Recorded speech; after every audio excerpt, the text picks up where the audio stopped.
Un coche bloquea su paso. Se escuchan disparos en el corazón de Londres. Un hombre armado le grita a la princesa Ana que salga del coche. Su respuesta fue legendaria, pero la verdadera tragedia de su vida no fue esa noche.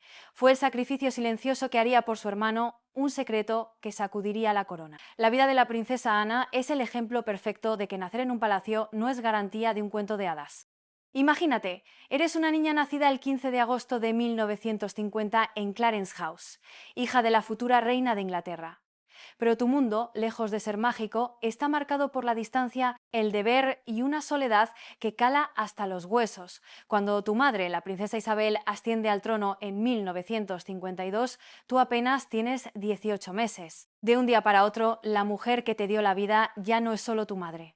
Es la soberana del Reino Unido, una figura consumida por una maquinaria de poder implacable que no entiende de abrazos ni de cuentos antes de dormir. Sé lo que estaréis pensando, que crecer en los pasillos del Palacio de Buckingham debe ser un sueño hecho realidad, pero la realidad, como casi siempre, fue bastante más oscura. Para Ana y su hermano mayor, Carlos, el palacio no era un hogar cálido, sino un lugar de trabajo para sus padres. La reina Isabel II y el duque de Edimburgo, absorbidos por una agenda interminable de viajes y obligaciones oficiales, delegaron la crianza de sus hijos en una legión de institutrices y niñeras. La figura central en la vida de la pequeña Ana no fue su madre, sino su gobernanta, Catherine Peebles, quien se encargó de su educación temprana entre los fríos y majestuosos muros del palacio. Esta estructura, aunque perfectamente normal para los estándares de la realeza, creó un abismo emocional casi insalvable entre padres e hijos. Mucho se ha hablado de la reina Isabel como una madre distante, una crítica que la propia Ana, con una lealtad feroz que la define, siempre ha negado. En una entrevista en el año 2002 defendió a su madre con uñas y dientes, argumentando que no existía ninguna prueba de que ella o sus hermanos hubieran recibido un cuidado inadecuado. Y en cierto modo tenía razón. Isabel no era una madre sin corazón, era simplemente el producto de su propia crianza. Ella también había crecido con unos padres a menudo ausentes por deberes de Estado, educada por tutores y viendo el afecto como algo que se dosificaba con cuentagotas. Era un ciclo de distancia emocional perpetuado por la propia corona, una herencia tan pesada como el propio trono. Para Ana todo esto significó crecer en una jaula dorada, un mundo de privilegios inimaginables que en realidad era una hermosa prisión de protocolo, expectativas y una profunda soledad. Era una niña que lo tenía todo, pero que anhelaba lo más simple, una vida propia. Y esa niña, como pronto descubriríamos, estaba a punto de encontrar su propia vía de escape, lejos de la sofocante sombra de la corona. A los 13 años, en 1963, la vida de Ana dio un giro radical. Fue enviada a Benenden School, un prestigioso internado para chicas en Kent. Dejó atrás la formalidad asfixiante y el aislamiento casi monástico del palacio para sumergirse de lleno en un mundo de compañeras de su edad, de risas en los dormitorios y de pequeñas rebeliones adolescentes. Aunque este tipo de separación era habitual en los niños de la realeza, para Ana fue mucho más que un cambio de aires. Fue una liberación. Por primera vez en su vida podía ser simplemente Ana, y no Su Alteza Real. Podía cometer errores, pasar desapercibida, ser una más. En Benenden no solo continuó con sus estudios, sino que forjó una independencia a prueba de balas que definiría su carácter para siempre. Allí, lejos de la mirada constante de la corte, se convirtió en la mujer que conocemos hoy, pragmática, directa y con un saludable desdén por el protocolo innecesario. Se graduó en 1968 con 6 GCS y 2 A-Levels, un logro académico notable para cualquiera, pero extraordinario para alguien que vivía bajo la constante presión de las expectativas reales. Pero mientras los libros le daban conocimiento y estructura, fueron los caballos los que le dieron un propósito, una razón de ser. Su amor por la equitación, una pasión heredada de su madre, se convirtió en mucho más que un simple pasatiempo. Fue su santuario, su vía de escape, el único lugar donde sentía que tenía el control absoluto. En el mundo de la hípica, el éxito no dependía de su título nobiliario ni de su árbol genealógico. A nadie le importaba que fuera la hija de la reina. Lo único que contaba era su talento, su disciplina férrea y un coraje que rozaba la temeridad. Era un terreno meritocrático en el corazón de un mundo definido por el linaje. Ser una princesa no le otorgaba ninguna ventaja. De hecho, a menudo significaba tener que demostrar el doble para ser tomada en serio. Montar a caballo le permitió construir una identidad propia, una que no estaba dictada por su lugar en la línea de sucesión ni por ser la segunda hija.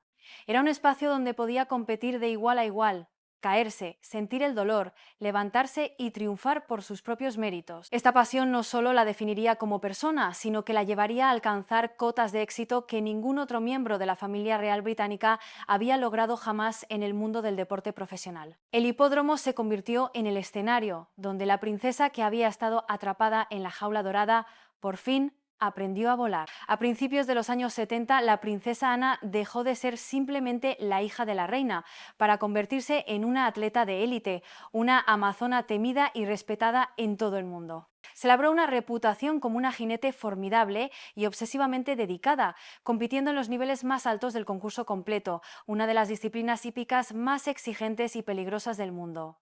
El momento que la consagró, que la elevó de princesa a leyenda deportiva, llegó en 1971. Con tan solo 21 años, contra todo pronóstico y compitiendo contra los mejores jinetes del continente, ganó la medalla de oro individual en el Campeonato Europeo de Concurso Completo celebrado en Burghley.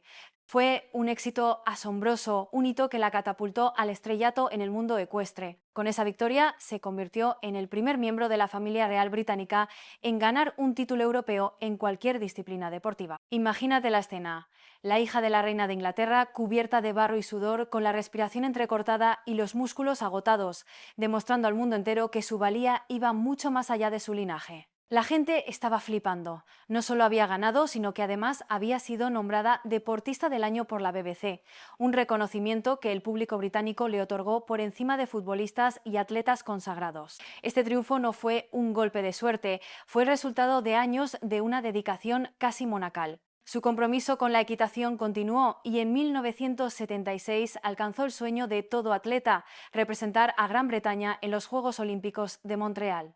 Aunque su participación estuvo plagada de dificultades, incluyendo una peligrosa caída que le provocó una conmoción cerebral en mitad de la prueba, su determinación nunca flaqueó. El simple hecho de competir a ese nivel y de hacerlo sobre Goodwill, uno de los caballos de su madre, la reina, demostraba su increíble tenacidad.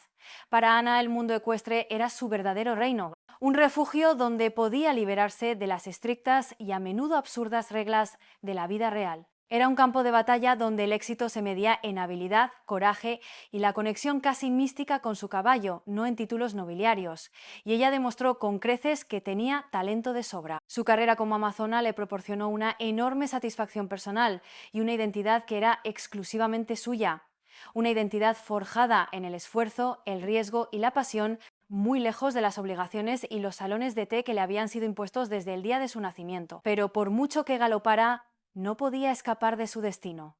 A pesar de sus triunfos personales en el exigente mundo de la hípica, las obligaciones reales seguían dando forma a su vida como una armadura invisible. Al cumplir los 18 años, comenzó a asistir a eventos oficiales, lo que significaba enfrentarse a todos los problemas que conlleva la fama, la pérdida del anonimato, el escrutinio constante y la presión de ser perfecto. Una parte particularmente difícil de su nuevo trabajo fueron los walkabouts o paseos reales, una práctica popularizada en los años 70 para hacer a la familia real, en teoría, más accesible al pueblo británico. La idea era muy bonita, sí señor, que la realeza se mezclara con la gente común. Pero para una joven como Ana, de naturaleza reservada y poco amiga de las conversaciones triviales, estos encuentros eran una auténtica tortura. En una conversación sincera, admitió que los odiaba profundamente. Se sentía como un animal en un zoológico, expuesta, juzgada, obligada a mantener una sonrisa forzada mientras por dentro solo quería salir corriendo. Su éxito en la equitación le daba una sensación de control y logro personal, pero no la protegía de la dura realidad de su nacimiento. A menudo se quejaba de las responsabilidades y exigencias que se le imponían, una frustración que quedó plasmada en una honesta y demoledora declaración, en la que afirmó que ella no había pedido nacer princesa. Esta frase, cargada de resentimiento, resume a la perfección el conflicto interno que la atormentaba, el choque brutal entre su deseo de una vida normal, ganada con su propio esfuerzo, y el ineludible y pesado deber que la corona le había impuesto sin consultarle. Mientras su hermano Carlos era preparado desde la cuna para ser rey, educado en la idea del servicio y el sacrificio, Ana tuvo que forjar su propio camino. Y en ese camino aprendió, a base de golpes, la importancia de sacrificarse por un bien mayor, un valor que, como veremos más adelante, sigue manteniendo con una firmeza inquebrantable, incluso ahora que su hermano ocupa el trono. Ella siempre fue la segunda, la de repuesto. Una posición ingrata que le otorgaba ciertos privilegios, sí, pero que también la condenaba a vivir siempre a la sombra de la corona, a ser definida no por quién era, sino por quién no era, la futura monarca. La vida personal de la princesa Ana, como no podía ser de otra manera, no se parecía en nada a lo que la gente imagina cuando piensa en la realeza. Su primer marido fue Mark Phillips, un apuesto capitán de la Guardia de Dragones de la reina y, lo más importante, un jinete olímpico de gran talento. Se conocieron, como no, en una reunión de amantes de los caballos en 1968 y el hecho de que ambos compartieran esa pasión arrolladora parecía un comienzo de ensueño para su relación. Por fuera todo parecía perfecto, idílico. En mayo de 1973 anunciaron su compromiso y pocos meses después, el 14 de noviembre, celebraron una boda multitudinaria en la abadía de Westminster que fue vista por una audiencia global estimada de 100 millones de personas. La gente estaba completamente enganchada. Era el evento del año, un auténtico cuento de hadas televisado en directo para el mundo entero. Ana, con un vestido de ensueño de estilo Tudor que ella misma había ayudado a diseñar, y Mark, con su impecable uniforme militar, representaban la imagen ideal de la joven pareja real, moderna, deportista y enamorada. El país entero celebró la unión, declarando festivo nacional el día de la boda. Sin embargo, como suele ocurrir en estas grandes historias de amor palaciegas, la realidad que se escondía tras las cámaras y los muros de palacio era mucho más compleja y, a la larga, dolorosa. Lo que comenzó como un romance idílico, bendecido por la reina y aclamado por un público sediento de historias felices, pronto empezaría a mostrar sus primeras y profundas grietas.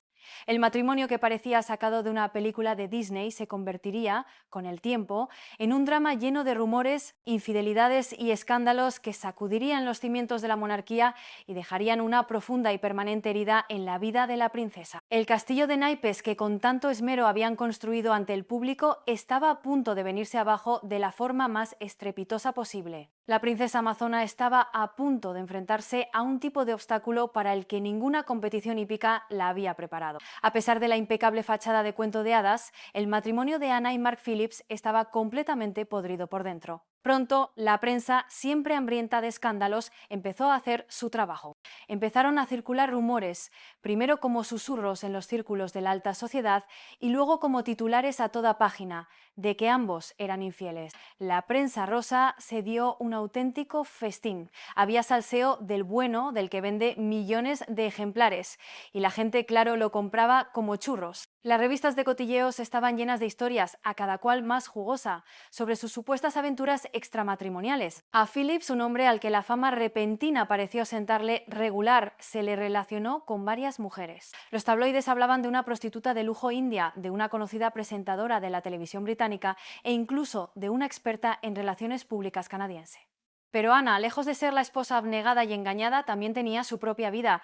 Fue objeto de intensas especulaciones que la vinculaban sentimentalmente con el actor Anthony Andrews y, de forma mucho más persistente, con su propio guardaespaldas, el sargento de policía Peter Cross. Este último rumor fue especialmente dañino, ya que Cross fue rápidamente apartado de su puesto en 1980, lo que para muchos fue una confirmación indirecta de la relación. Años después, el propio Cross vendería su historia a los periódicos, traicionando la confianza de la princesa. Sin embargo, los rumores más insistentes y, a la larga, más significativos se centraron en el comandante Timothy Lawrence, que en aquel entonces era el caballerizo de la reina. La tensión en el matrimonio era palpable, casi se podía cortar con un cuchillo. La imagen oficial, esa que veíamos en las revistas, mostraba a una pareja sonriente y feliz, pero en privado la realidad era otra. Ana se sentía atrapada en una relación que se desmoronaba a cámara lenta. La presión mediática era incesante y cada uno de sus movimientos era analizado con lupa.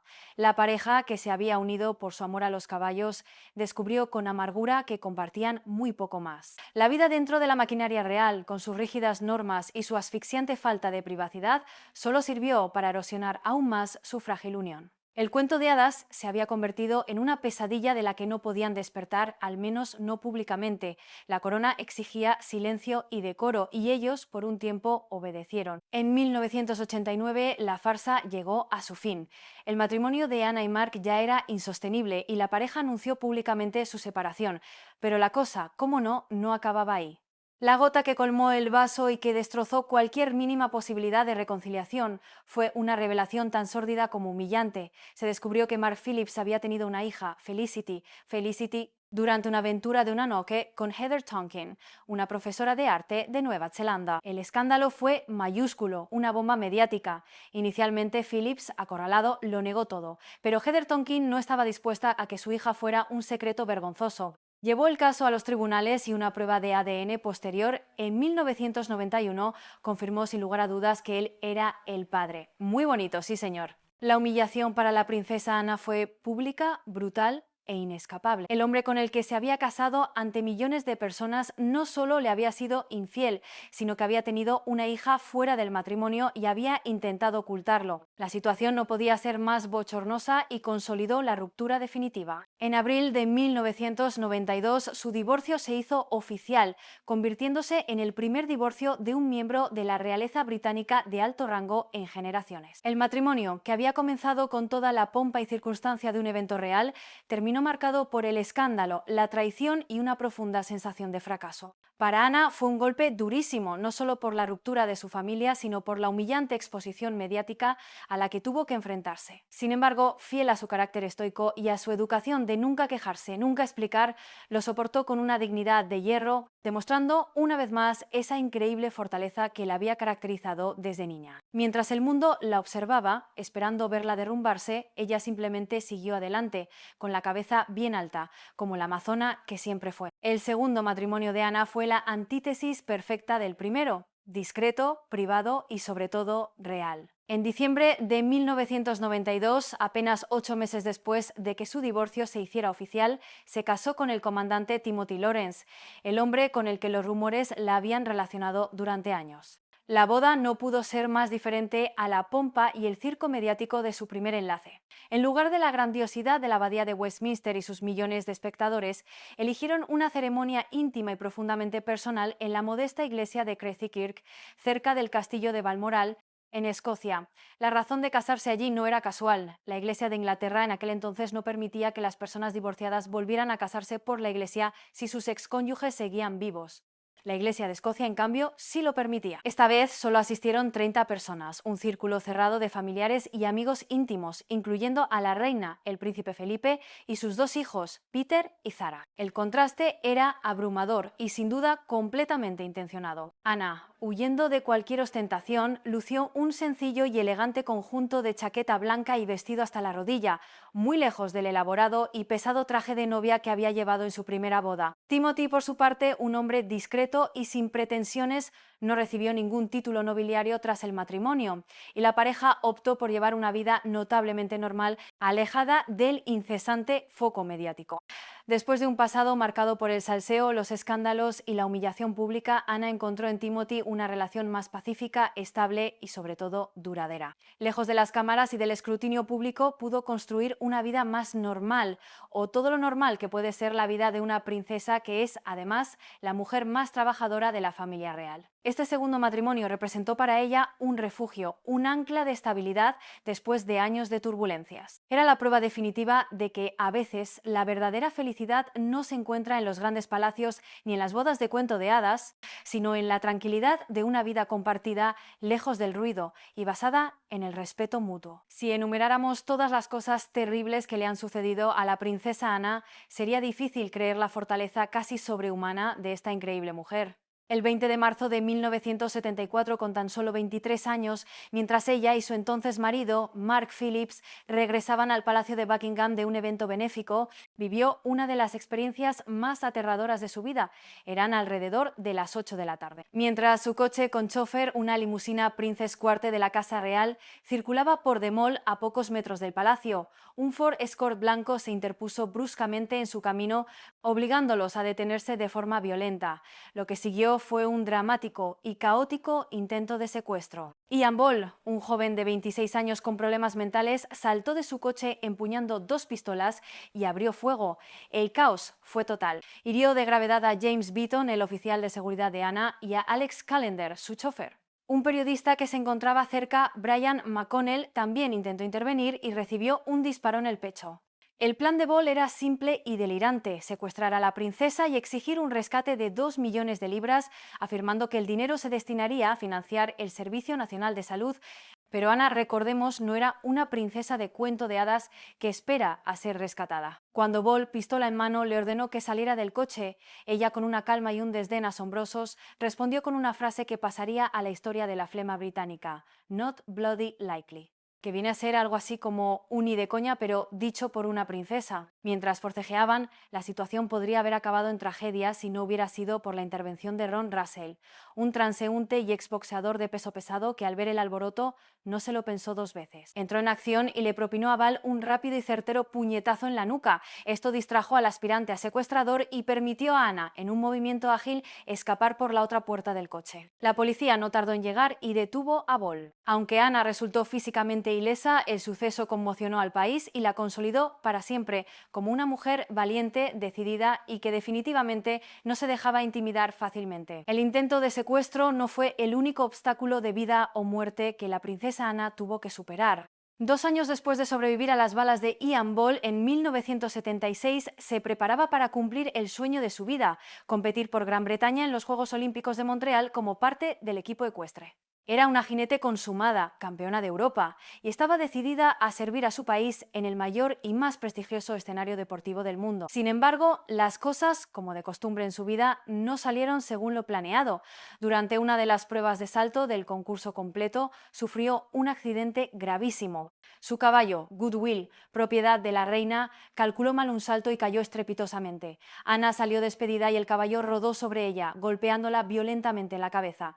El impacto fue brutal. Sufrió una conmoción cerebral tan severa que a día de hoy todavía no recuerda nada de lo que ocurrió aquel día. La mayoría de la gente, y desde luego la mayoría de las princesas, habrían abandonado sus sueños olímpicos después de una lesión de esa magnitud.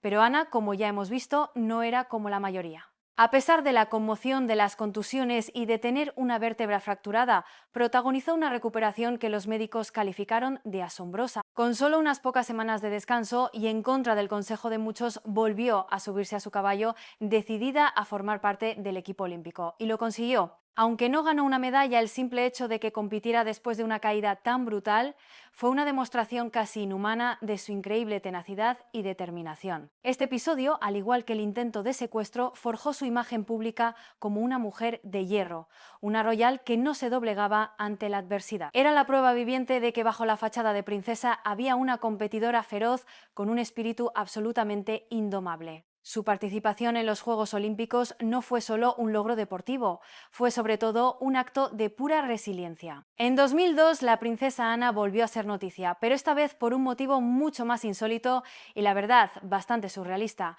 un incidente con uno de sus perros. Mientras paseaba a sus 3 Bull Terriers por el Windsor Great Park, su perra Dottie, al parecer de un humor de perros, nunca mejor dicho, persiguió a 2 niños que pasaban tranquilamente en bicicleta y los derribó, causándoles algunos arañazos leves. El asunto, que podría haber quedado en una anécdota, se complicó y Ana fue acusada formalmente, en virtud de la ley de perros peligrosos, de no tener a su perro bajo control en un lugar público. A diferencia de lo que harían muchos miembros de la realeza, que probablemente habrían movido cielo y tierra para que el asunto no llegara más, Ana no se escondió ni intentó eludir las consecuencias. Fiel a su carácter pragmático, las afrontó de frente. Se presentó ante el tribunal, se declaró culpable de los cargos, pagó una multa de 500 libras y se le ordenó que Dottie recibiera el adiestramiento adecuado para evitar futuros incidentes. A raíz de este suceso, Ana se convirtió en el primer miembro de la familia real británica en ser condenado por un delito penal. Un récord bastante peculiar, la verdad, y una mancha en el historial de la normalmente impecable princesa. Se dice que su hermano, el entonces príncipe Carlos, la apoyó discretamente durante todo el proceso,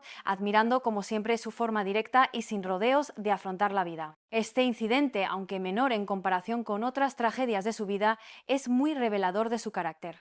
Demuestra su profundo sentido de la responsabilidad y su negativa a considerarse por encima de la ley. Mientras otros podrían haber usado su estatus para evitar el problema, Ana aceptó su culpa y cumplió con lo que se le exigía. Claro que sí, guapi. asumiendo las consecuencias. Una lección de humildad y de igualdad ante la ley que, seamos sinceros, no se ve todos los días en los círculos reales. Además de estas pruebas públicas, de estos dramas que acapararon titulares, Ana también tuvo que hacer frente a la tristeza más íntima y personal. En un lapso de tiempo brutalmente corto, perdió a los dos pilares de su vida.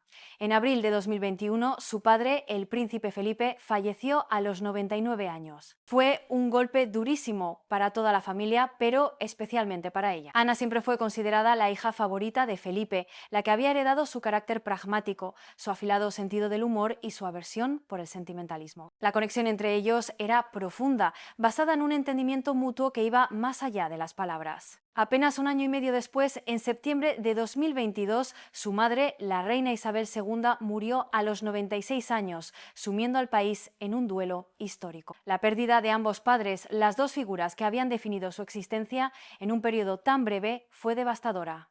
Sin embargo, en medio del dolor y del caos de la transición, Ana, siempre fuerte, siempre estoica, se convirtió en la principal fuente de apoyo para su hermano Carlos, mientras éste asumía por fin el trono.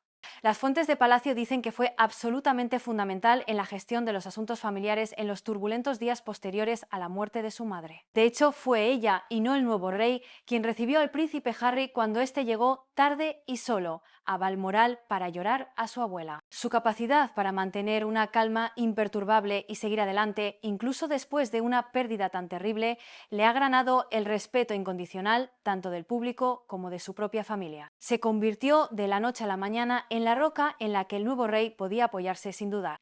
La hermana que, a pesar de su propio y profundo dolor, antepuso una vez más el deber, la corona y la estabilidad de la institución a sus propios sentimientos. En los momentos más oscuros, Ana demostró ser el pilar inquebrantable de la familia Windsor, un faro de estoicismo y entereza en medio de la mayor tormenta que habían enfrentado en décadas. El rey Carlos III y su hermana, la princesa Ana, siempre han mantenido una relación extraordinariamente estrecha, pero mucha gente no conoce la verdadera profundidad de ese vínculo. Crecieron juntos bajo la atenta y a menudo implacable mirada del público, compartiendo no solo juegos y secretos, sino también las alegrías y las inmensas cargas de una vida marcada por el deber desde la cuna. Con solo 21 meses de diferencia de edad, pasaron gran parte de su solitaria infancia juntos en los interminables pasillos del Palacio de Buckingham. Como ya vimos, la ausencia frecuente de sus padres, siempre ocupados en tareas reales, los unió de una forma muy especial. Se convirtieron en el ancla del otro en un mundo de adultos y protocolo. Aunque Ana, conocida desde niña por su carácter independiente y su lengua afilada, a menudo cuestionaba la autoridad de su hermano mayor como futuro rey, existía entre ellos un profundo y protector afecto. Amigos cercanos de la familia afirman que Ana era segura de sí misma y deliciosamente directa desde niña, tomando a menudo las riendas en los juegos infantiles y no dudando en poner en su sitio al más sensible e introspectivo Carlos. Su amor compartido por los caballos y la vida al aire libre fue otro de los pilares que fortaleció su relación. Pasaban horas y horas en el campo, montando a caballo y asistiendo juntos a eventos de polo. A pesar de la típica rivalidad infantil, siempre sintieron una enorme y casi abrumadora responsabilidad hacia su familia y la institución que representaban. Este vínculo forjado en la infancia se hizo más visible y conmovedor que nunca en 2022, tras la muerte de su madre. Ana, siempre responsable, siempre firme, acompañó a Carlos en cada paso, en cada doloroso ritual, mientras éste se preparaba para convertirse en rey. Lideraron juntos el solemne cortejo fúnebre detrás del ataúd de la reina, y en ese momento de duelo nacional, el mundo pudo ver que la conexión forjada en la infancia era más fuerte e inquebrantable que nunca. La presencia de Ana durante el duelo por la muerte de su madre fue solo el comienzo de su papel crucial en el incipiente reinado de su hermano. En la coronación de Carlos, celebrada en mayo de 2023, se le otorgó el prestigioso y simbólico título de Gold Stick in Waiting, un cargo ceremonial que se remonta al siglo XV y que históricamente ha sido asignado a la persona responsable de la seguridad personal del monarca. Este nombramiento no fue meramente simbólico, fue una demostración pública. Un mensaje claro de la inmensa confianza y el profundo respeto que Carlos deposita en su hermana. Y Ana, una vez más, demostró que no era solo una figura de honor. Durante la procesión de la coronación cabalgó imponente a caballo justo detrás de la carroza dorada del nuevo rey, una imagen poderosa que simbolizaba su papel como su protectora más leal, su sombra. En los últimos años, su relación fraternal ha evolucionado. Carlos, ahora rey, ha confiado enormemente en Ana, convirtiéndola no solo en su hermana, sino en una de sus asesoras más cercanas y de confianza. Ella ha sido los ojos y los oídos de la monarquía, asumiendo una cantidad ingente de tareas que han aliviado la pesada carga de su hermano en su nuevo y abrumador rol.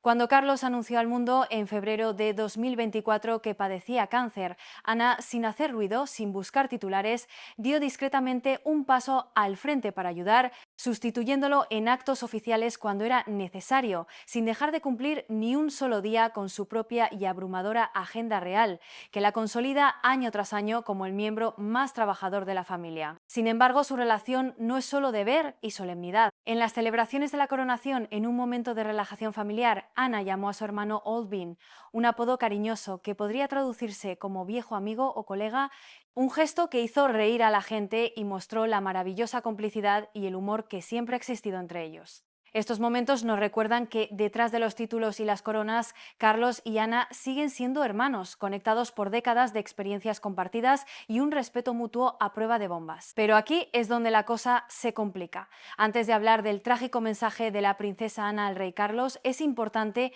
analizar su gélida y compleja relación con Camila. Ana, la princesa real, es la personificación del deber. Su ética de trabajo es legendaria y su lealtad a la corona inquebrantable. Sin embargo, su relación con la ahora reina Camila no siempre ha sido fácil. De hecho, nunca lo ha sido. Aunque ambas mujeres han formado parte de la misma familia real durante décadas, nunca han llegado a ser verdaderamente amigas, ni siquiera cordiales, según algunos. La cosa es que Ana, que antepone el deber a absolutamente todo lo demás, no ve con buenos ojos la forma, digamos, más relajada en que Camila afronta sus obligaciones reales. Una gran diferencia entre ellas quedó patente cuando Camila se tomó unas largas vacaciones privadas para descansar y recargar pilas después de apoyar al rey Carlos durante las primeras semanas de su tratamiento contra el cáncer. Ana, por su parte, había asumido sin rechistar una carga extra de deberes reales para cubrir las ausencias de su hermano y de Kate Middleton. Para ella, el descanso de Camila no solo era innecesario, sino que llegaba en el peor momento posible, cuando la familia real se enfrentaba a una grave crisis de personal y a un exceso de trabajo. Ana, que año tras año encabeza la lista de los royals más trabajadores, no entendía la necesidad de Camila de tomarse un descanso después de solo unos pocos eventos. Aunque en público ha mantenido una fachada diplomática, en privado sus sentimientos son otros. Se dice que Ana siempre ha pensado que Camila debería ser llamada reina consorte en lugar de simplemente reina, pues considera que este último título conlleva un peso histórico y un nivel de devoción que, en su opinión, Camila no se ha ganado. Para Ana, esta diferencia es fundamental, porque valora la tradición y los deberes que conllevan a ser princesa. Para ella, el título de reina significa un nivel de sacrificio y entrega que ella misma ha demostrado durante toda su vida. Un sacrificio que, a su parecer, Camila nunca ha estado dispuesta a hacer. Y aquí llegamos al corazón de la historia, al gesto que define a la princesa Ana. Tras la muerte de la reina Isabel II, en una reunión familiar privada, Ana comunicó a su hermano una decisión trascendental.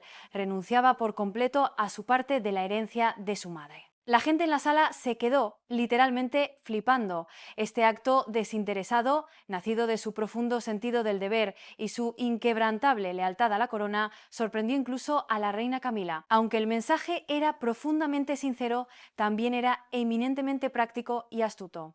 Al apartarse de la herencia, Ana sabía que liberaría a su hermano, el nuevo rey, de una considerable carga financiera.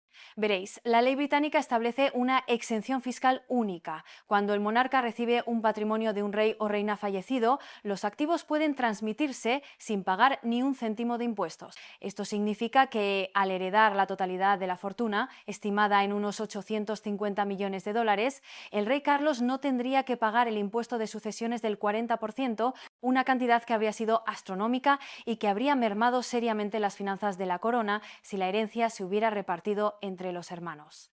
La elección de Ana se hizo pensando exclusivamente en el futuro del reino, en la estabilidad de la institución, asegurando que continuara funcionando sin problemas. Como hija de la reina y una royal que siempre cumplió con su deber a rajatabla, Ana sabía perfectamente que la subvención soberana continuaría cubriendo todos los gastos de sus tareas oficiales. Y estaba más que dispuesta a pagar sus propios costes personales, a diferencia de sus hermanos, los príncipes Andrés y Eduardo, que han dependido históricamente de la generosidad de la corona. Al renunciar renunciar a una herencia multimillonaria, Ana demostró una vez más su inquebrantable e incondicional devoción a la corona y a su familia. Un sacrificio silencioso que la define como la guardiana más leal del trono. La respuesta de Camila a la desinteresada y calculada decisión de la princesa Ana, según los informes de los que estaban presentes, puso de manifiesto la enorme e insalvable diferencia que existe entre ambas mujeres. Mientras Ana hacía el sacrificio por amor a su hermano y sobre todo por la estabilidad de la institución, Camila, al parecer, se mostró sorprendida, casi incrédula, de que alguien, en su sano juicio, renunciara voluntariamente a una herencia personal tan desorbitadamente importante. La cosa es que para mucha gente dentro y fuera de Palacio, el asombro de Camila se debió a su incapacidad para comprender la magnitud de tal nivel de altruismo y de pensamiento estratégico. Fue para muchos un crudo recordatorio de cómo el público la percibe a menudo, más interesada en los privilegios del rol que en las responsabilidades, más egocéntrica y, en definitiva, menos comprometida con el futuro a largo plazo del trono. Este sentimiento se intensificó cuando Ana, con su calma habitual, explicó que su elección era simplemente por el bien del reino y de su familia, lógico y pragmático. Algunos de los presentes pensaron que la reacción de Camila no se debía solo a la elección de Ana, sino a la dificultad que tenía para entender un nivel de dedicación tan absoluto. Esto no hizo más que avivar el eterno debate sobre si Camila está realmente preparada para el durísimo papel de reina. Sus motivaciones han sido cuestionadas muchas veces, especialmente cuando se comparan con el férreo e intachable sentido del deber de Ana. La escena, según los que la presenciaron, fue de una tensión palpable, casi teatral. Por un lado, la princesa de sangre, que lo sacrifica todo por la corona; por otro, la reina consorte, que no parece entender del todo el porqué de ese sacrificio. El rey Carlos, por su parte, se sintió profundamente conmovido por el generoso acto de su hermana. Habían compartido una vida entera de responsabilidad y lealtad, pero este momento, este gesto, fortaleció su vínculo como nunca antes. La disposición de Ana a poner la monarquía por delante de su propio beneficio personal lo emocionó hasta las lágrimas. Y algunos de los que vieron esas lágrimas no pudieron evitar preguntarse si no eran solo por el sacrificio de Ana, sino también por el dolor de no tener en su esposa, Camila, el mismo nivel de devoción y apoyo incondicional. Al final, la historia de la princesa Ana no es una historia de títulos, palacios o joyas, es la historia de una devoción inquebrantable. Su decisión de no recibir absolutamente nada de la herencia de la reina Isabel II demostró por encima de cualquier duda su increíble altruismo y su lealtad a su hermano y al trono. A pesar de sus muchos años de trabajo incansable, de ser consistentemente el miembro más activo de la familia real, todo el patrimonio, valorado en unos 850 millones de dólares, fue entregado intacto al rey Carlos. Esta maniobra, perfectamente legal en Gran Bretaña, protegió las finanzas de la corona de un golpe fiscal devastador. Pero Ana no tomó esta decisión por miedo a una pérdida personal o por presiones externas. Lo hizo por un profundo y arraigado sentido de la responsabilidad. Ella misma aceptó y promovió esta elección mucho antes de que se hiciera pública, renunciando en secreto a la parte que le correspondía para proteger el futuro de la monarquía. Sus acciones la consolidaron aún más como una devota defensora de Carlos, una mujer que siempre se preocuparía por la familia real y su legado histórico, incluso si eso significaba renunciar a una ganancia personal que le cambiaría la vida a cualquiera. Su silenciosa y firme determinación para asumir esta carga fue muy diferente a la de otros miembros de la familia real, conocidos por sus escándalos financieros y su apego al lujo. Este acto añadió el capítulo definitivo a su imagen de figura firme y desinteresada, una mujer que siempre pondría la institución por delante de sí misma, demostrando que el verdadero legado no se mide en millones, sino en el cumplimiento del deber. La vida de la princesa Ana ha estado marcada por la tragedia, el escándalo y sobre todo por un inquebrantable sentido del deber que la ha convertido en el pilar silencioso de la monarquía británica. Su sacrificio final, renunciando a una fortuna por el bien de la corona, no es más que el último capítulo de una vida dedicada al servicio. Su historia nos enseña que la verdadera fortaleza no reside en los títulos, sino en la resiliencia silenciosa.